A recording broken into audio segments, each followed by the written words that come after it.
Yeah, welcome once again to today's class. I hope you guys had a wonderful night rest. So today in today's class, we'll be talking about a tool which that is very essential for every developer. And for every developer, you have to know what is called Git and GitHub. So just by the way, Joshua, I still remember what I said about your task, that if your task is not 100% replica of what I give, I'm going to I'm going to score you down. I didn't forget to. I don't forget things. That's just reminded that I remember everything I said. So Git and GitHub, it's a very essential tool that every developer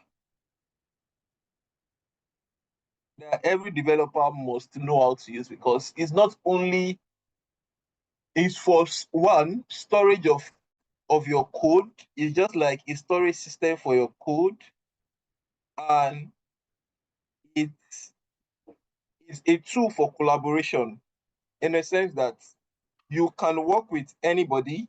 You can work with anybody on your code base, where you use anybody can work with you, can collaborate with you on your code base while you use why you use GitHub, simply because they have access to the code. And before now, I think before the advent of Git and GitHub, I think what they always do is they would copy the code on a flash or an hard disk, then now send it to wherever they want to use it. And in those times, I was not available then, but I'm sure that that's what they will have been doing. Things will have been missing in transition, in the sense that before your code gets to the other party, the flash might get missing here and there. So coming of GitHub, you can be able to work with anybody in any part of the world. Like I would say, for myself example, I work remotely on some projects, and I didn't even see my co-workers. And all I just need to do was write my code on my Visual Studio Code, push to GitHub. I raise a pull request, and everything is fine, and we are all good to go. That is simply what I do. And GitHub is more than a storage system. Basically, it is used for version control, in the sense that you can save your code and you release in version. There is no application that is 100% ready at the first release. There is no application that is 100% ready at the first release. So what you simply have to do is, you when you release your first version of your application, you push it to GitHub, you host it from GitHub. Most times, organizations save their code on GitHub, and they do use GitHub as an hosting platform to host their application or their website. So you can actually host your website on GitHub, and you would have it live, that individuals can have access to it. So that's the first thing. So let me just run through my slide before we go into it. So what is Git? Distribution version control system created by Linus Lovard in 2005. It is used to track changes to a file or a project over time, enables collaboration among multiple developers, like I've said. It also maintains history of projects, in the sense that that's GitHub, not Git. So in the sense that every changes that is made to a project, it is always tracked at every point in time. So what are the uses? Why use Git? Track changes, collaborate, experiment safely by creating branches. So there are some times that I have done this thing so many times, and I am trying to experiment on a feature I am working on, and I don't want to break. You will hear something. You might have heard along the line saying that someone is working on a project, and they pushed to production and the code got broken. So sometimes, as a developer, you don't want to put your complaint under fire, in that sense, Because if you are running a fintech company, for example, if you are running a fintech company, for example, and one customer cannot log in, the next thing they'll come to Twitter and start saying that, oh, these people have ran away with my money. When other customers start checking, you see that this thing they can't log in, they can't perform an action. It might probably be that someone along the line has pushed, we call it beans. In the developer world, we call it beans, that this person has cooked beans and has pushed beans to production. So that is how it helps you experiment safely without affecting the main code. You just have to create a branch and just keep working on that branch till you get what you want to do. It also easily reverts easily, in the sense that, what if peradventure you thought this thing was working, and when it got to the live environment, it started misbehaving? It is very, very much easier for you to revert back to your previous changes than and roll back the new feature you have added until it's perfect. So that is one of the major essence of, that's another use case for Git, which is easily revert easily, and it also works offline. So for Git, not GitHub, because GitHub is online, Git is offline. It helps you to be able to work offline most of the time. So what is the difference between Git and GitHub? Git is a version control system that runs locally on your system and is free and open source, while GitHub is a web hosting services for Git repository. So every project you are working on is regarded as a Git repo.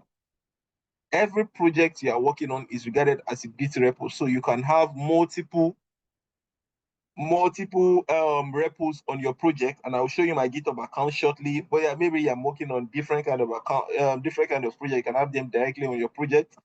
That's where you had for collaboration, you raise issues, and you raise pull requests.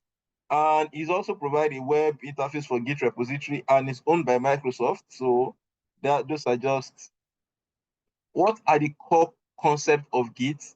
Project folder tracking by Git, committing, branching, remote cloning, pulling, and these are everything you can do on GitHub, on Git.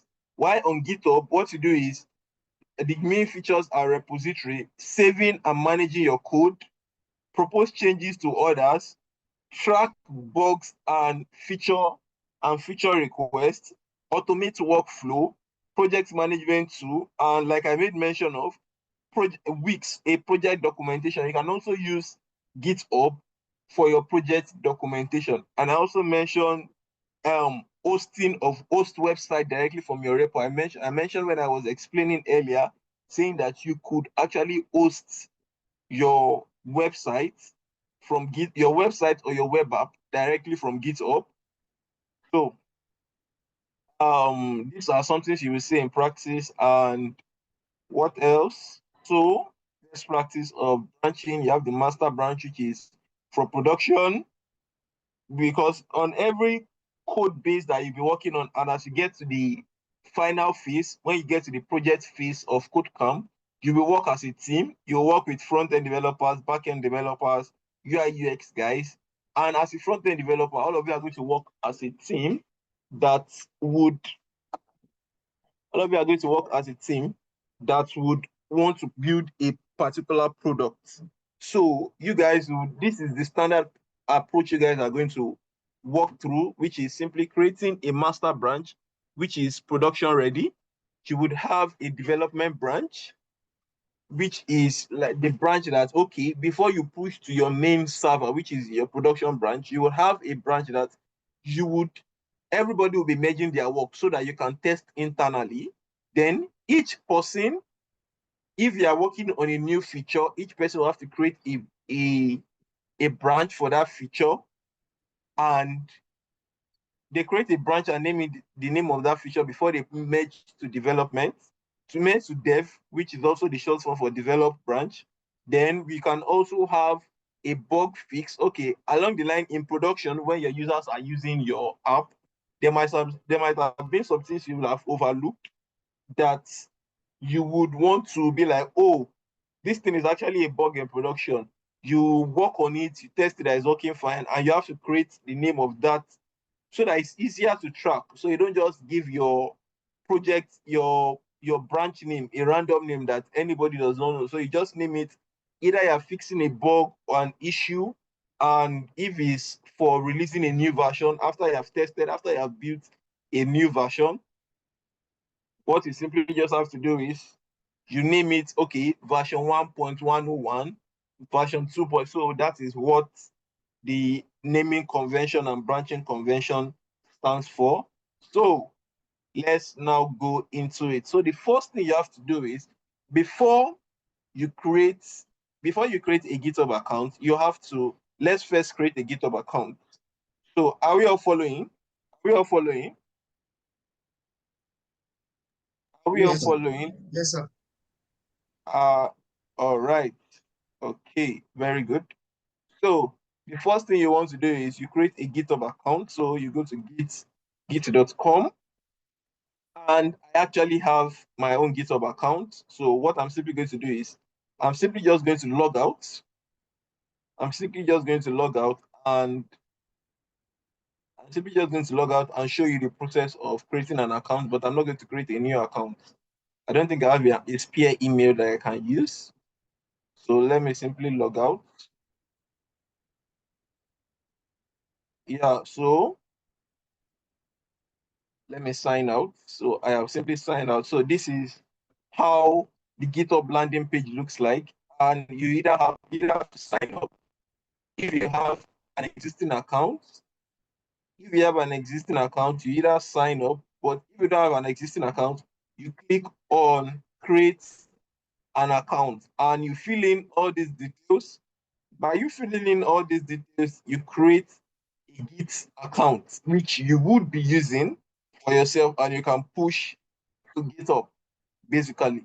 But you can see, because I have my account already and it's trying to autofill all this, but that I'm not going to do that. I hope you guys can see the process of doing it. You just come to sign up with GitHub, you enter your email, you enter your password. It has to be between it has to be 15 characters or 8 characters, including numbers and lowercase.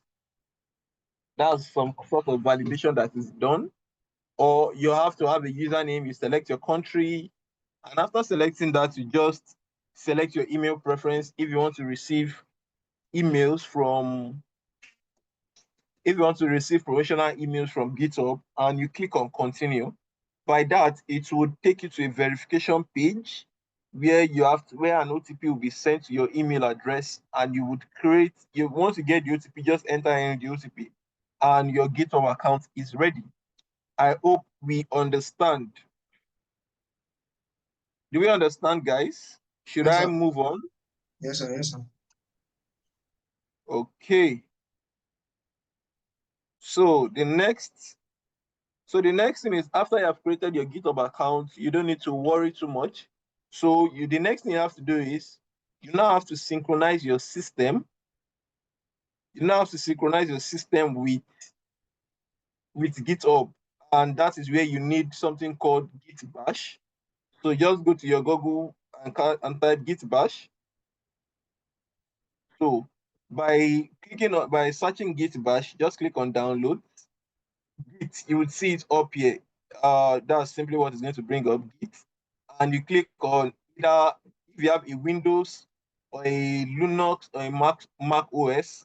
So I'm using a Windows system, and I'll be using that to practice. So once you click on download, it's automatically going to download that for you, which is going to be either Windows for a Windows system of 64x64 setup, or and I think you should just download that for Windows or if you don't know which is for your system, just click here to download, and by clicking that, it's automatically going to download the it's automatically going to pick which operating system your system is actually using and download it automatically for you. So while we wait for this to download, I'm not necessarily going to use this because I have it on this system already. But the next thing we will do is, after this has been downloaded already, you come to your terminal, you come to your search bar, just search for git bash, and you would see this. Once this opens up, once that opens up, you have to do something, which is configuring your system to using GitHub.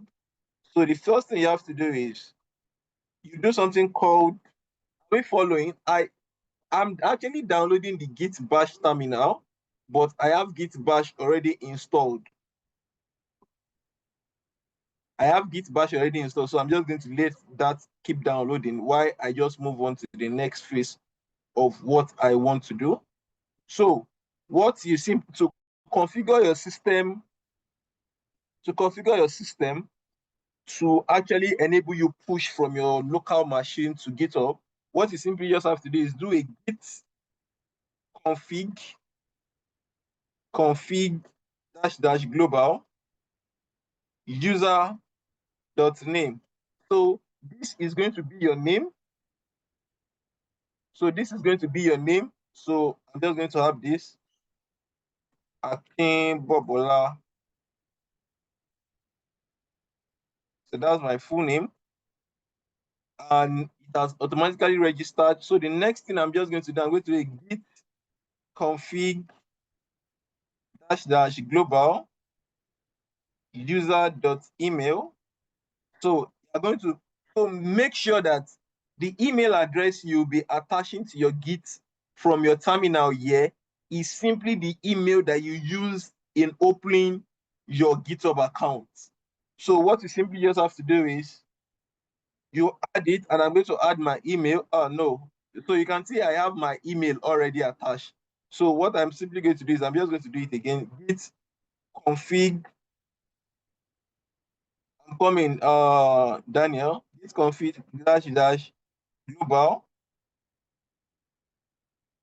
user.email, and I have Akinoliola _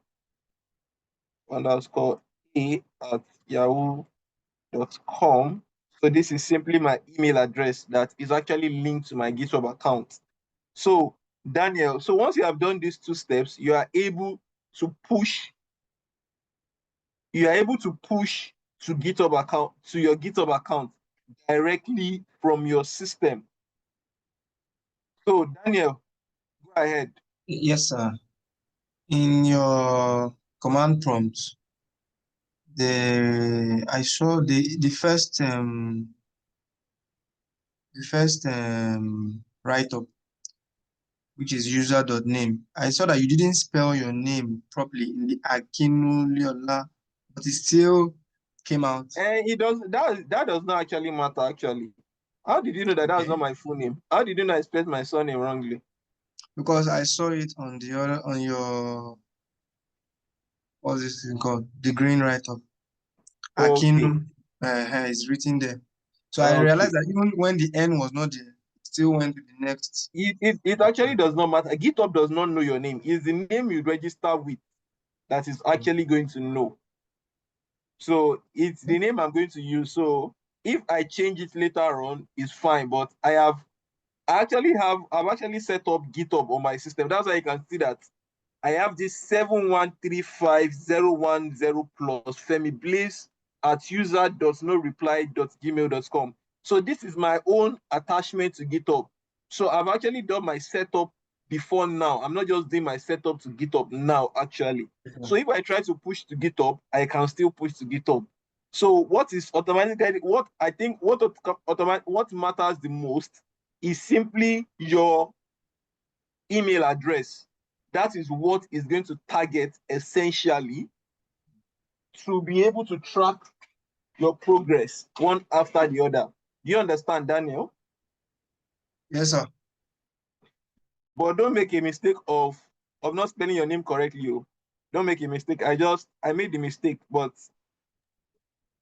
it doesn't really matter actually. Noted, It doesn't sir. really matter actually. So let's continue. So once you have done this already, once you have done this already, your system has automatically been configured to push to GitHub. So what's the next thing you have to do?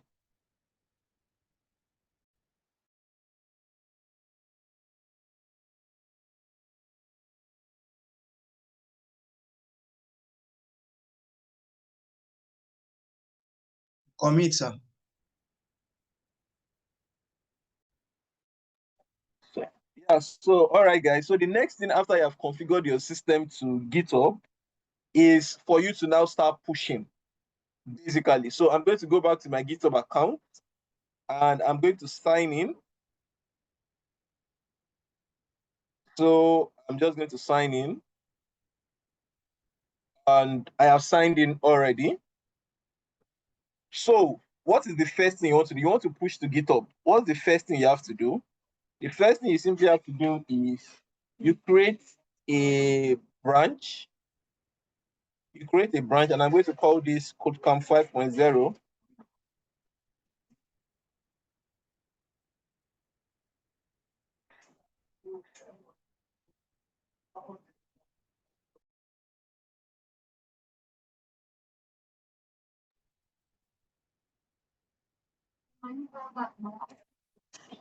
So KodeCamp, I'm going to name this branch KodeCamp. As you can see, by the time I'm naming it, I have a repository called KodeCamp on my system, on my GitHub account already. So I have to add, like, I'm going to add 5.0. And with this, I don't necessarily have to do anything again.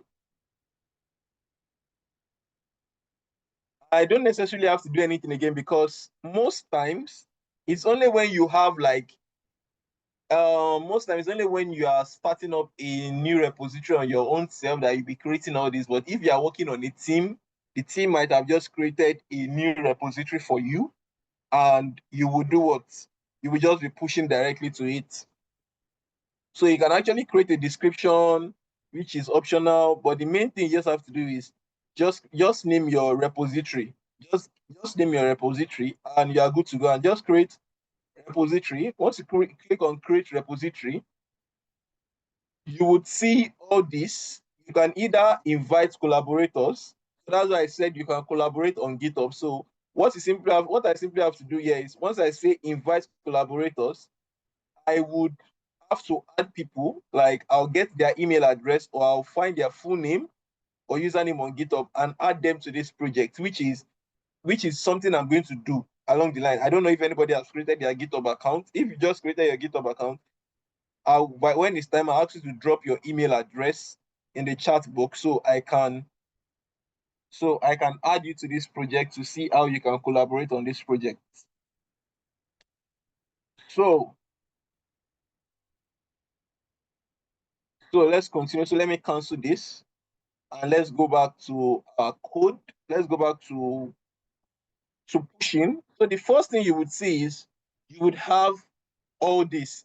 And one thing I always tell my past students is that when pushing to GitHub, you don't need to cram all this code.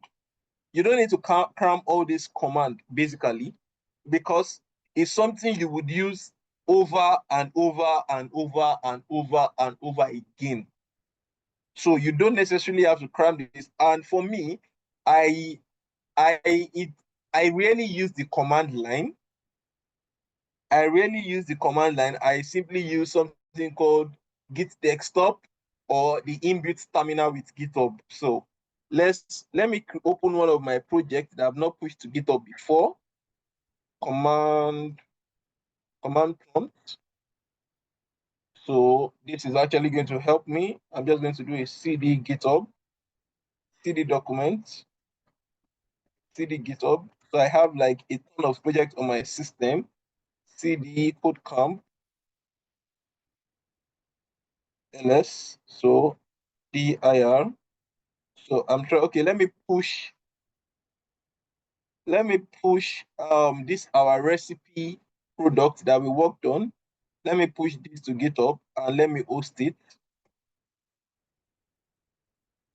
So we have right here, we have cd recipe page main. Then I'm going to open it in my VS Code. So this should open up my Visual Studio Code. So can you all see my Visual Studio Code? Can you all see my Visual Studio Code? Yes, sir. Yes. Yes. So if you can remember, we worked on this project sometimes ago in the class where we built a recipe page.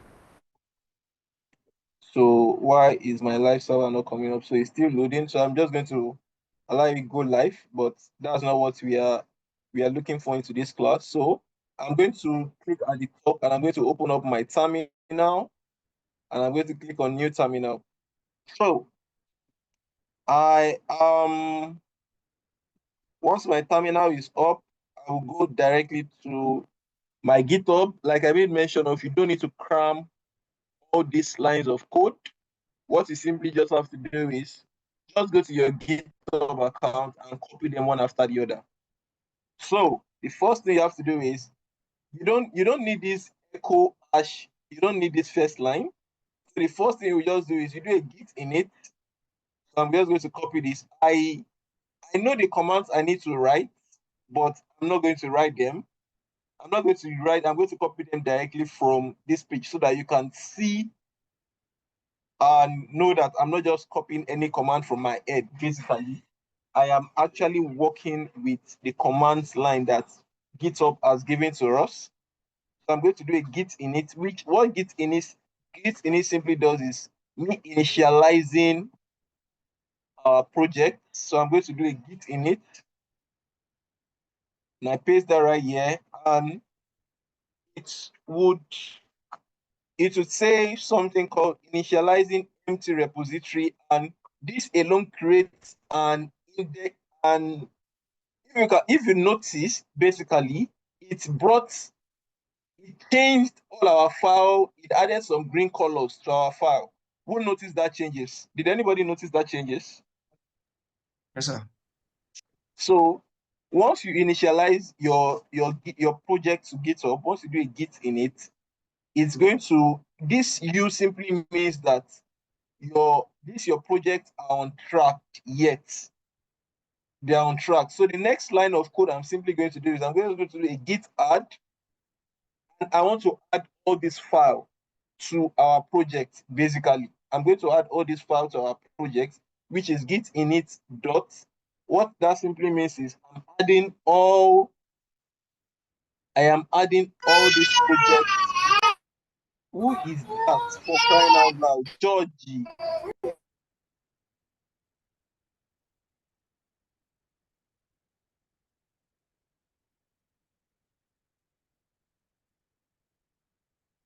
So I'm going to do a git add dot, and with that, I have added all our files to this project.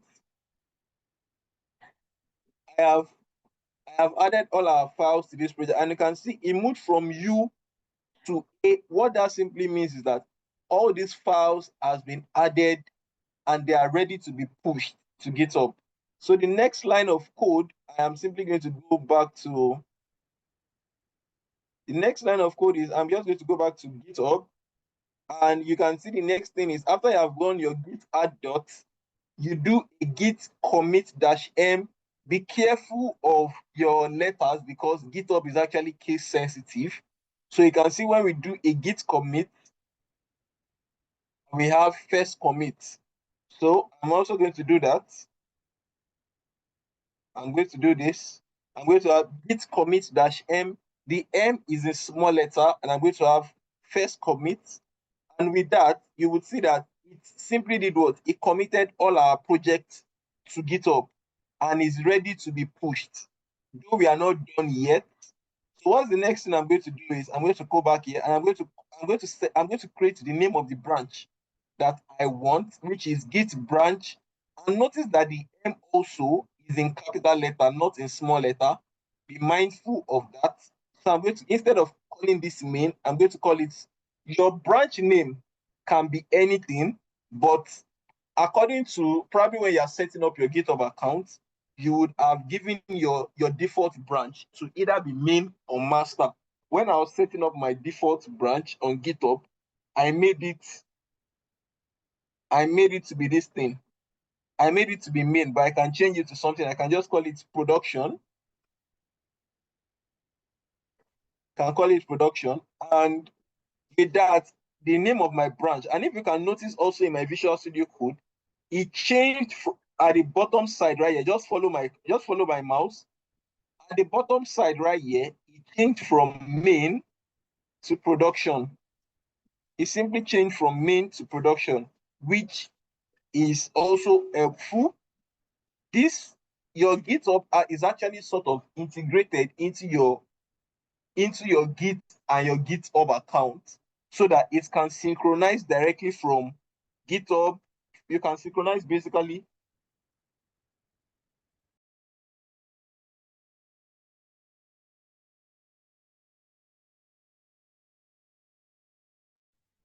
So what that simply does is your Visual Studio Code is automatically integrated. There's an integration that has been done with Visual Studio Code and GitHub so that you can push directly from your Visual Studio Code terminal to your GitHub account, and it's all going to be in sync. So I have done the next line, which is git branch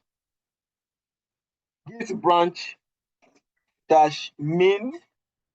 And the next line I'm going to copy from our GitHub is git remote add origin. And as you can see, it is the URL of the actual account that I am adding. So I'm just going to copy this. And I'm going to paste this right here. So once I paste this, it's simply not going to do anything basically, but it has actually registered the account, it has actually registered the repo that this is going to be pushed to on our GitHub, the repo address that is going to be pushed to on our GitHub account. So the next thing I'm going to copy is this line, git push dash u origin. And as you can see, I changed my branch name from main to production. So I'm going to change this. I'm going to write this here to production. So you have git push dash u. Your u has to be in small letter. Your u has to be in small letter, basically. And once we enter this, once I click on enter, it's origin, then production is automatically going to push our code to GitHub directly. So you can see that it gave us some success, and it said that emulator object 20 done. So all the files I pushed from right here to GitHub were 20 in number, compressed document 100%, and these are the details. You don't necessarily have to mind yourself about these details. Basically, what I'm just simply going to do now is I'm simply going to go to my GitHub account and refresh the page. And by the time I refresh the page, you can see that my code has been pushed from our Visual Studio Code right to our GitHub account, basically. So is anyone confused? Kelvin, I saw your hand was raised. Do you have a question?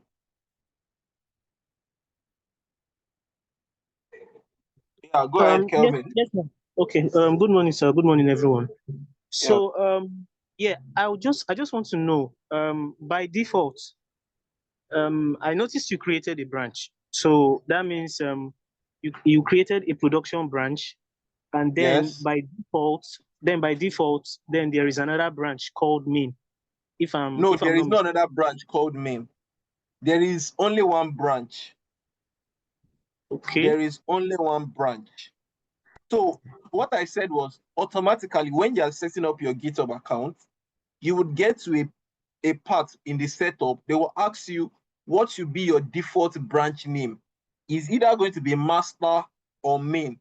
But when I was setting up my GitHub account, I set it up to be main. But you can always change your branch name at any point in time if you are pushing a project. You can always change your branch name when you're trying to push a project to GitHub. That's why I was able to change mine from when I did the grit branch dash capital letter M, I changed the branch name to production. And when I was pushing, I also indicated that it should push to the production branch. As you can see, I only have one branch right here, not two branches. Do you understand, Kelvin? Yeah, yes, sir. I'm sorry. Permit me, I want to ask a follow-up question to that. So Go ahead. so in the case whereby you made mention of a team, and let's say we have just this one singular branch called Yes, production, and say yes, maybe we are made up of a team of three software engineer, and we have yeah, three separate branch okay, three separate branch that were created that we are working on. Now, yeah, when it now gets to the point of us merging our work and putting it into that just this one production branch, is that yeah. power placed on one person, or anybody, any of the software guys can actually implement that? Okay, so there's always a structure that is always put in place when you are setting up a repo like this. And that structure, in the sense that it's always one person that can merge, basically. If there's in standard organization, they are going to do some checks before your code can be merged. So the first thing you have to do is, all of you are going to create your branches. So I can create multiple branches. You can see we just have only one branch, which is the master branch. And if any other person comes and they create their branch, they can you can just create their branch from right here, just create new branch. But from it's actually preferable you create it from your terminal, which is what we do always. So when they are all, I think you're already allowing me jump the gun now. When you are all done, you people should have like a pattern or a communication that it is only the team lead that should merge. It is only the team lead that should merge, because there are some, if I'm setting up a project now for a team, I could restrict myself, I could restrict the project so that it's only me that should be able to merge. I could restrict it to that I should be the only one that should be able to merge on the project, and every other person will just be raising pull requests. That's where pull request comes in. So if you have multiple branches and you want to bring everything into one, they will have to do something called pull request. So let me create another branch. So let me just make some corrections. Let me do some things right here. So what am I to do? I want to do something. So let me add a new page right here. Let me just work on this page. Let me simply just work on this page. Let me simply work on this page right here and Control/A. And I'm going to have Control-Z, and I'm going to have contact us. Contact us. I'm going to have an H1. H1. This is the contact us page. So let me go to our index also and create a URL. Oh, there is no URL right here. So let me just do something up here. I'm just going to do an A tag. It's href. We're going to have a dot slash project pages slash contact.html. I'm going to close this up. I'm going to close this up, and I would have contact us. Contact us. So once I save this, and let me also save what you have done right here. So now you have different people working on different projects, and I come right here. I finished working on what I want to work on, and I simply did what? I'm going to create a new branch right now. I'm going to do git add dot, and I'm going to just create a new branch. Git commit. Let me just use contact page. Contact page. I'm now going to have like my branch. So you can see that there is like, I'm kind of using a shortcut here. If you have every command that you have written on your Visual Studio Code terminal or in your command prompt terminal, by the time you use the arrow up key, you can recall back those command line and you just edit what you want to edit. And as you can see, I have git branch -m. I'm going to change this branch to contact. So that automatically changes my branch that is here to contact also. And I want to push. So I'm just going to select this. It already exists. I don't need, because once you have done this git remote add origin once, it has already registered. There's always a metadata of an hidden git init file, an hidden git file that registers in every single repository, that in every single project that I have initialized git on. And I'm simply going to do what? I'm not going to push. So I'm just going to do git origin -u, this push -u origin. I'm not going to have contact. And once I do this, it's automatically going to push the contact us page to the branch rather. So as you can see, it has created a new branch. And that's simply because if it's other developers, they are going to create the branch from their own end. And you can see now that we have 2 branches. Kelvin, are you following? Yes, sir. Thank you, sir. Okay. So, and everybody else following. So for your developers, what they are simply going to do is, like I can set, let me see if I can set that this thing right here, git rules, actions, comment.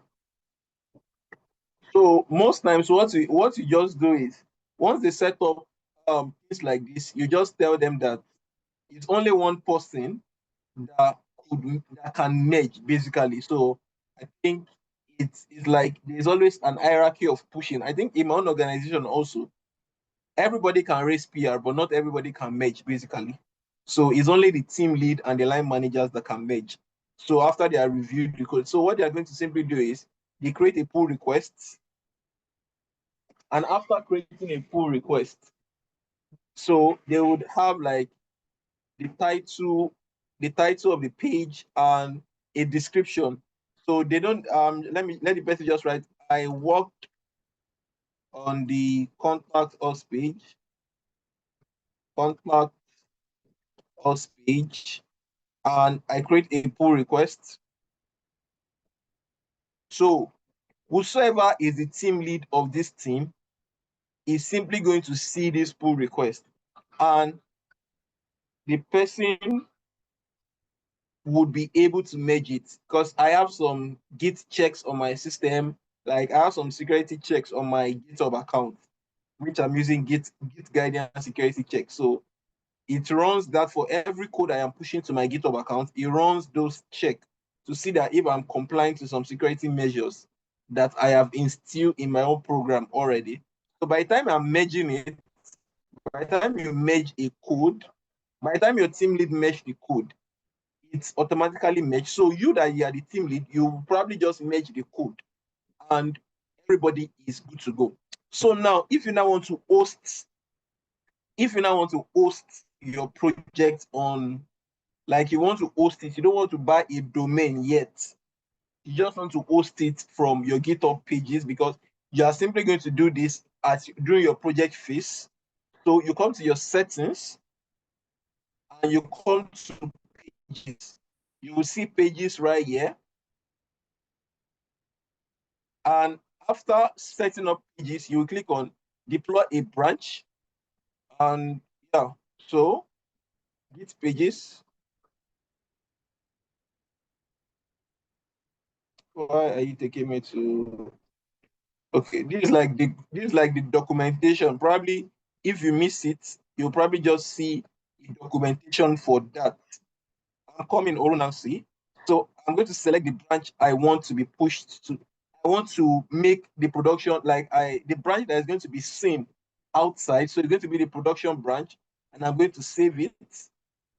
So by the time I save this, it's automatically going to create a page is automatically going to create this thing for me, a URL that I am going to use. So let's just refresh. It should create a URL. It should create a URL. I think they have changed the documentation basically. I think they have changed the documentation because most time I just host using Vercel basically. So I host using Vercel, and once I click save,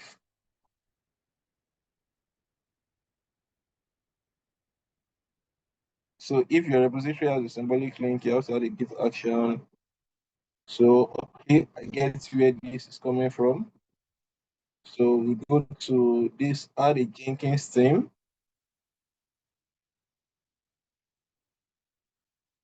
So we are not using Jenkins.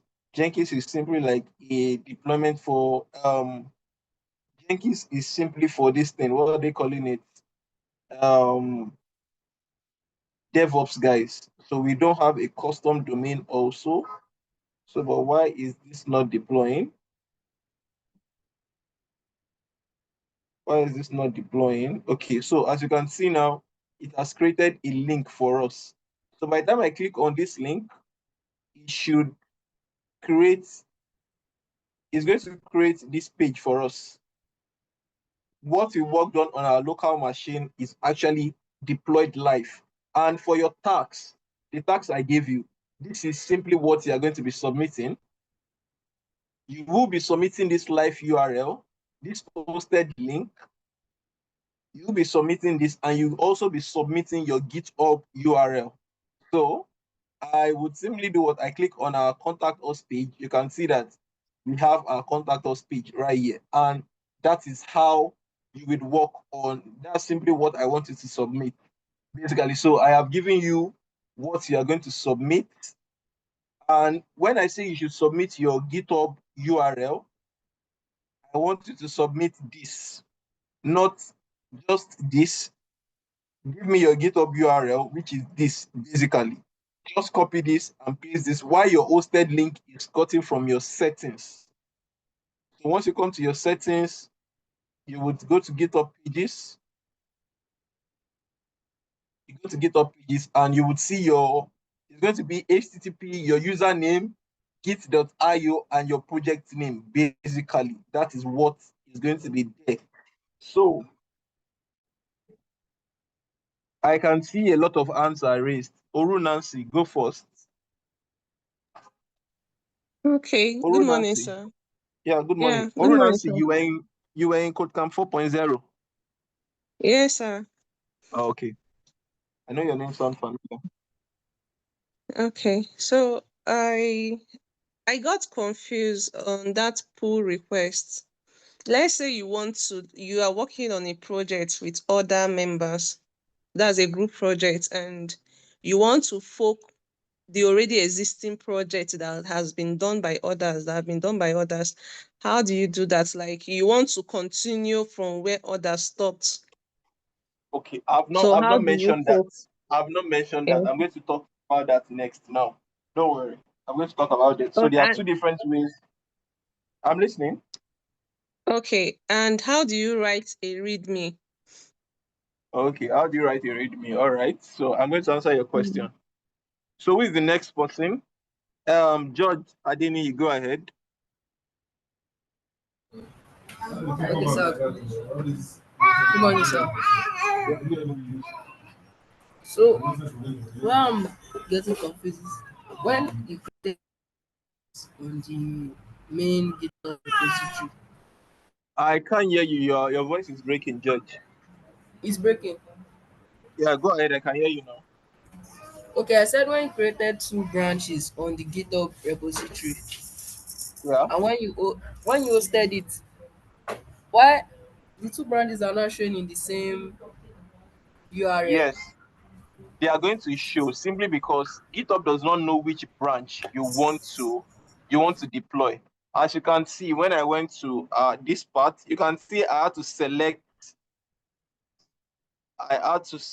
Let me deploy from a branch. can see I had to select the branch I want to deploy from. You can see I selected, there are two branches, which is production and contact.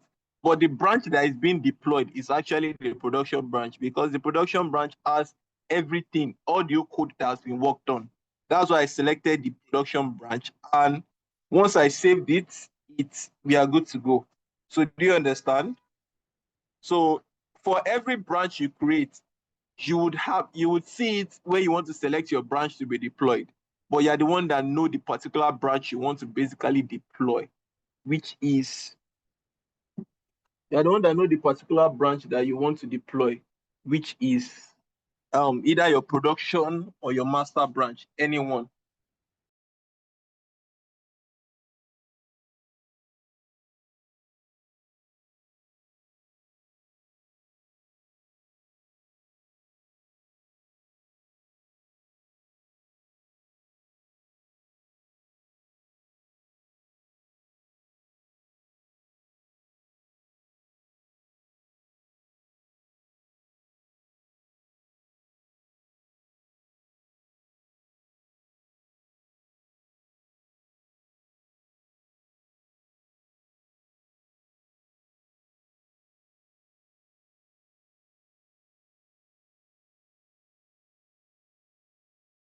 Yeah, so George, you understand, right? I'm so sorry for the break.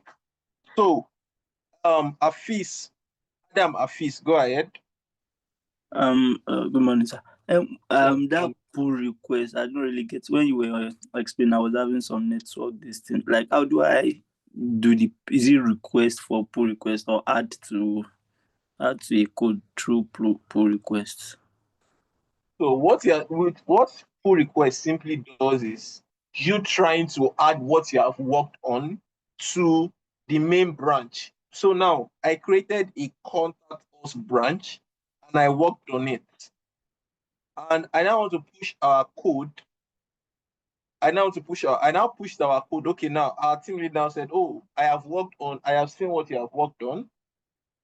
Now raise a pull request. A pull request is like bringing all your code from different sources and putting it into one basket.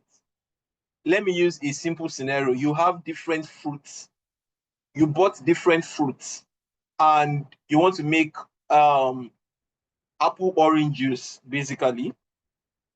You bought your apple from the market, you bought your orange from the other market, and how are you now going to make a good apple orange juice? You can't give someone apple, you take orange. I've made apple orange juice, right? That's not going to work. What you simply have to do is take your blender or your food processor and put both your apple and your orange juice inside. That's like raising a pull request.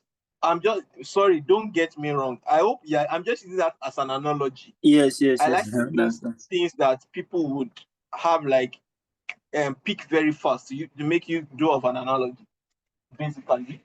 So what you're going to do is you pick your orange and you pick your apple, you put them into a blender or a food processor and you process both of them together. And what comes out is an apple orange juice, basically. So your final product is, let's now say that, okay, now we have in the sense of code now, we want to create an apple orange juice is our final product. And developer A worked on apple. Developer B worked on orange. So they now said, oh, we have finished working on the two stuff we worked on. So you as the main developer, you are like the team lead, you are the one that is, you set up the whole preparation environment. Like, okay, you have added some minor mixes that is going to be done, that's going to make it more sweet, and you have added the preservative. What your other guys are just doing is they are bringing the apple and they are bringing the oranges. So what they did was, okay, they pushed to GitHub, they now raise a pull request. That means by the time they are raising a pull request, the person that worked on orange is bringing up the orange, is giving you the orange that, okay, this is my orange. I have worked on it and it's perfect. What he simply did was, let's say he removed all the skin, he removed the seed that is inside, he removed all audio particles, it removes everything and give you a fresh juice, like a fresh orange, basically. And the same thing the person that worked on the Apple did, the person brought it up and also did the same thing. So what they just did was they raised a pull request and they asked you to merge it. The moment of you merging it, you are processing both the apple orange, the apple and the orange and the preservative that you have worked on. You are bringing everything together to produce a simple apple orange juice. So by the time you'll be serving that to your public, by the time the public will be visiting your website, they will not be seeing apple separately. They will not be seeing oranges separately. They will not be seeing the preservative separately. They will see everything as a whole. Let me now bring it to what I did right here. So I created a production branch, which is the main branch that everybody will work on. Everybody will get their code from. And I worked on the contact us page. And when I was done with the contact us page, I simply did what? I created a pull request and the team lead merged it. Let me say there is an imaginary team lead. The team lead merged it. So now, by the time the team lead has created like a GitHub page, because it's automatically going to deploy. So once you are making any changes to your production branch, it's automatically going to do something called auto deployment. So with the auto deployment, it's automatically going to deploy, and by the time it's deploying, every changes I am making is going to be reflecting. So by the time I merged our contact us page with our production branch, it automatically updated our projects on the live site. That is why when we clicked on the pages, and we went to the site, basically, we had this contact us right here. And let me now say, for example, now, I now also worked on, let me now work on the about us page. Let me also add a button right here. Let me add an e tag with href. I have /, let me have a /, index.html. I'm going to have home page. And let me go back to our home page right here. I also want to create like an about us page. I have about.html, and I have about here, about us. Let me go to our about us page right here and let me do this. With this, I'm going to do about us, and I'll write this is the about us page. About us page, and I'm also going to add the a tag href to the home page /index.html. I'm going to add home, and I'm going to add a href, which is /contact.html. So this is the about us page, contact.html, and I'm going to have contact. And I save this, and I also save this right here. And let me also now push this. So one thing you should know is that you don't have to start creating a new repository whenever you are pushing to GitHub.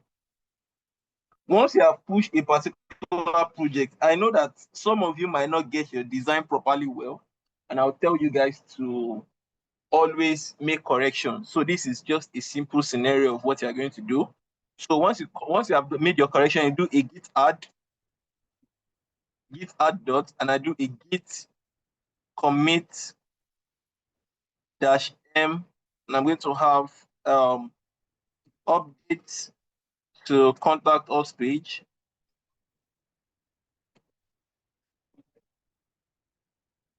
I've done that, and I'm now going to push directly. I'm now going to push to our contact us branch. So I have pushed to our contact us branch right here, and it's actually working. It's actually trying to deploy, and it has successfully deployed.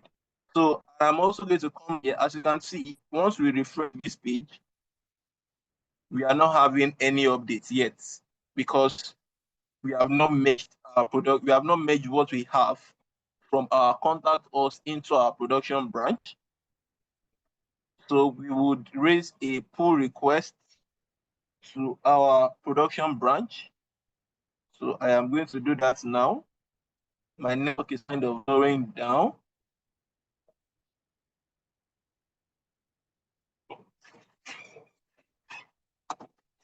And network, I'm going to set a pull about production branch. And why this is up,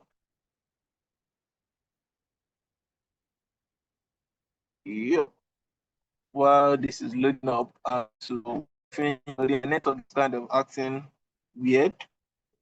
I use MTN for those of us that are in Nigeria, so we understand what MTN can be doing to us. I'm just going to create a pull request, and with that, I'm going to read a pull request from our contact us page. I went in like 20 minutes. I'm going to create a new pull request, which is going to be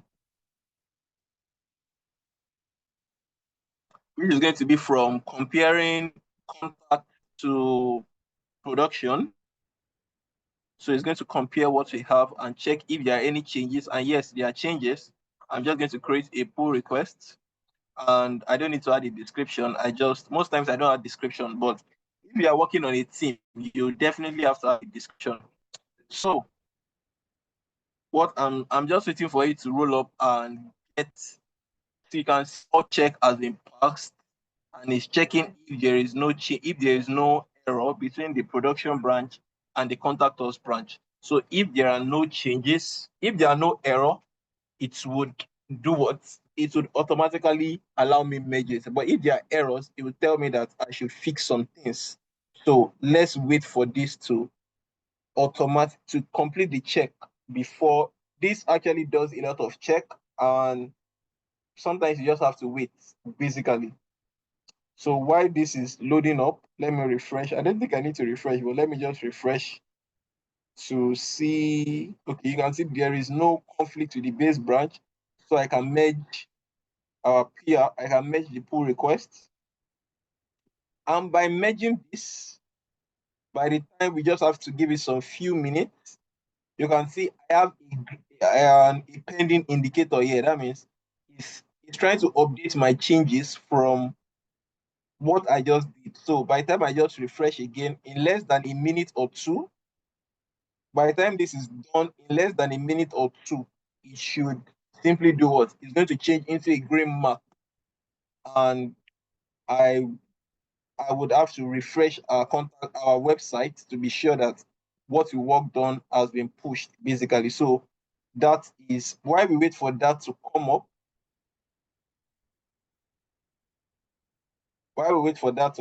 So guys, I'm going to drop a message for you guys on the chat box, and so you can be well aware of what is going on.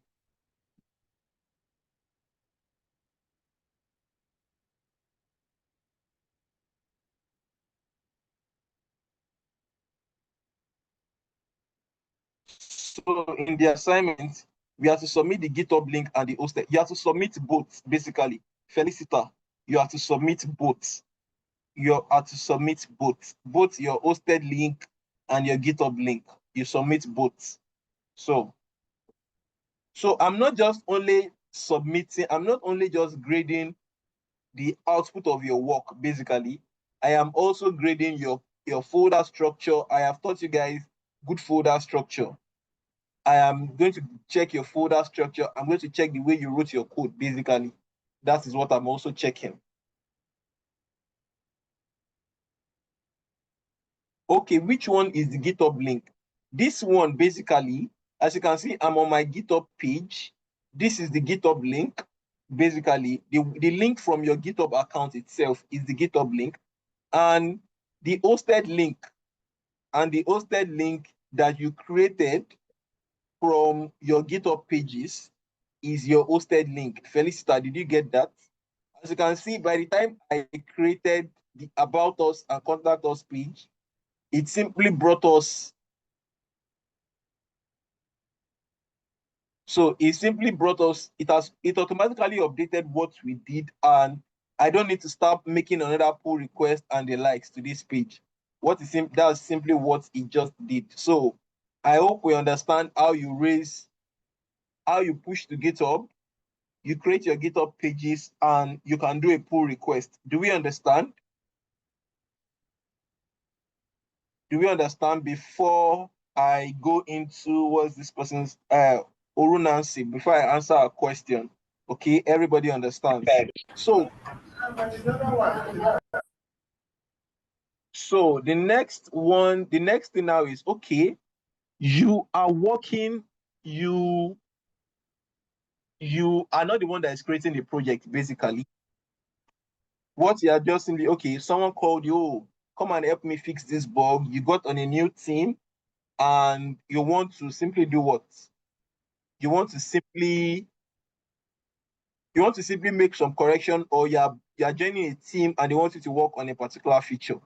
There are two things you have to do, which is simply cloning the branch. You have to clone your branch, basically. You have to clone the project from GitHub. So they will give you a link, which is this HTTPS link or SSH link. But most times I have not used the SSH before. Basically, what I simply use is the HTTPS link to clone. So once you copy this link, what you simply just have to do is you go to your terminal. So I'm just going to come here. I'm just going to come to my Git desktop terminal. And I'm going to do this. I'm going to do cd ... and I'm going to do a git clone. I'm going to do a git clone, and I'm going to paste that URL. And by me pasting that URL, it is automatically cloning the project that we have. So, Oru Nancy, that's simply what you have to do. You just have to clone the repository. By the time you clone the repository, you have, so let me go into that repository. So it is called dir. Let me check the project I have. So I have KodeCamp 5.0. I just have to do a cd KodeCamp 5.0, and I do a code dot, and I open it up. It simply gives me what was pulled from the project folder. That's simply what it does. Oru Nancy, do you understand that? Yes, I do. So that's it. So does anyone have any question? Does anyone have, okay, Henry, go ahead. All right, sir. Thank you very much, sir. My question is just based on what you said about our folder structure about attacks. Yeah. Like you referenced about one time when you were teaching us, you referenced those files you created. So I want to ask, like for example, based on what I'm seeing here, where we have README, and some other folders you created. I believe it's not always every time that it will have to come up. I just want to be. No. It's not every time. It's okay. For this project now, let me just give you an hint. It's a single page website, a landing page I gave you guys to do. So what I'm expecting from you guys, there are images on that website. You have a folder called assets. You have a folder called styles, and you have your index.html. That's the only 3 files that should be on your project. You don't need to have pages. You don't need to have git ignore and the likes. So, but for your README file, you can add, what a README file simply does is it tells a brief introduction about your project, basically. And Nancy, this is how you write a README file. You can just create a README file and call it read. So it has to be in capital letter. It simply has to be in capital letter so that GitHub can actually track it properly. So you just have readme.md, and it's actually going to track it properly to give a brief description. So you just write it as a text, basically, so that your users can know what your project is all about. So I know what your project is all about. I'm the one that gave you the tag. So I necessarily don't need a readme. But what if you are working on a new project, you are working on an external project that on a personal project and you just want people to come and visit it, even before someone clicks on the link, they should be able, when they come to your GitHub page, they should be able to know what the project is all about. That's simply what a README does. So do you understand, Henry? Yes, sir. Thank you very much, sir. So, okay, yeah, I'm clear. All right. So that is it. So do we have any other question?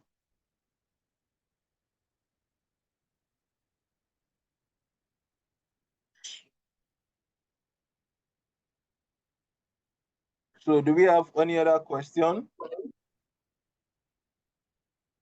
Go ahead. So I would request you do a quick recap, just a very quick one. Just start from beginning. Okay, this is how you after you've downloaded Git bash and all. Start from the commit and all the way down. Just a quick recap of Okay, everything. all right. I'm simply going to do that. So Alan, you're using Mac. Alan, you have money. So I should put you and Joshua in the same group. Because you're using a Mac, if your project is not 100% accurate as the design, I would, because you're using Mac, I would simply do what? I would mark you down. Do you want that, Alan? That's just on a lighter mood. So it's simply the same process, basically, Alan. It's simply the same process. Just do the GitHub, the Git bash, and they are basically the same command. That's just it. Once you just do once you just go to your Google Chrome and select and enter Git bash, you would simply see it automatically select for your Mac OS. It would automatically select from your Mac OS, basically. So that's it. It will automatically select the Mac OS you're using. So Henry, you have a question. Go ahead, Henry. There was a question that Alan asked at the last class. You said you take it in this class. Yeah. I guess you called his name when we started. He was not online. Yeah. I think he asked the question about what's the difference between justify between and justify center. Justify and align. I think I can't remember the question properly. Can't remember the question. Can't remember the question properly. But anytime I'm trying to remember the question, let me just do a rundown of what I explained. So when you have created your GitHub account, you want to sync your GitHub account with your system, you open your Git bash. After you have downloaded your Git bash, you do a git config -- global user.name, and you add your name and you add your email address, basically, and that's simply what you need to do to configure your system. And that's simply what you need to do to configure your system. And once you have created that and you're working, your system is automatically configured to push, basically. So what you now have to do is you go to your GitHub account, you create a repository. You go to your GitHub account, you create a repository, and once you create your repository, you would see some certain commands. I think I still have, like when I was teaching some times ago, I just created like a dummy file so that I can explain some things like this. So I think it's called test or something. I'm coming. Okay, LED. So once you have created your repository, you would see some certain options. You would see some certain options. You would see some certain command lines, which is git init, which is used to initialize your Git repository. So you would do a git add.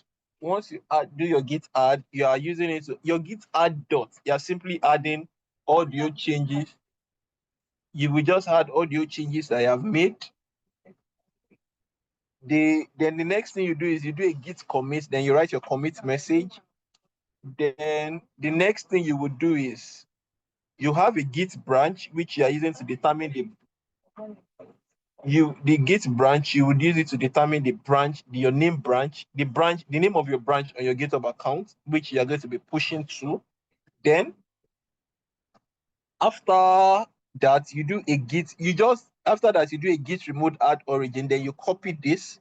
It simply creates a URL for you, which you are going to use to add your to connect that repository to your GitHub account.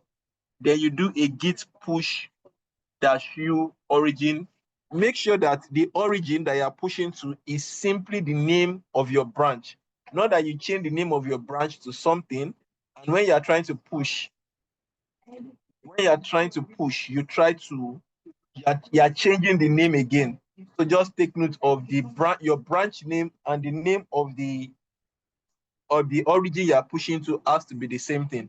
So once you have created that and you have successfully pushed from your terminal, the next thing you just have to do is, so let's go back to what we have. So the next thing you just have to do is, you would go to your settings. You will go to your settings, and by going to your settings, what you have to do is, you go to GitHub pages.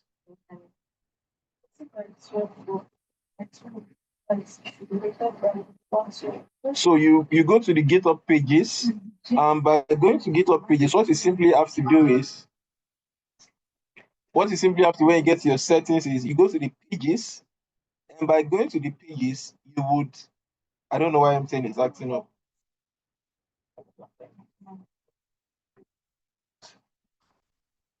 That's what I said, but I feel like it's gradually running without stress. So you go to the pages. By the time you select the pages, the next thing you have to do is you select the branch, which is, so you have product, you have contacts. The branch that I want to be deployed is actually the production branch, and I select that and I save it. By the time you are saving it, you wait for some few minutes, it's automatically going to pop up this URL for you up here. And by the time you click on it, it shows you your exact work that you have pushed to GitHub, basically. So by pushing that, by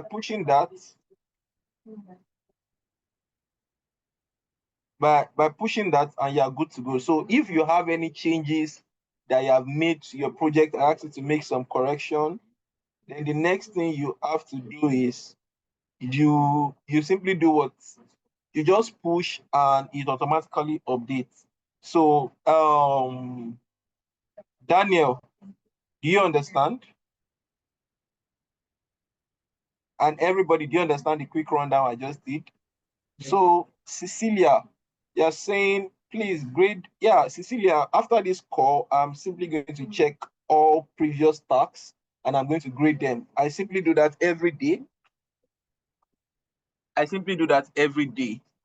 That I simply do that every day. I go to my LMS dashboard, tutor dashboard, and I check this thing. I check every new submission and I grade them, basically. So that's it. So for Alan question, I'm sorry, I'm going to write it down. I'm going to answer in the next class. Please. I've seen the question, but I can't get an answer off my head at this point, but I'm simply going to respond in the next class. Thank you very much, guys, and see you in the next class. And make sure you simply do your tasks, as I would start grading almost immediately. Thank you very much, guys. See you in the next class. Thank you, sir.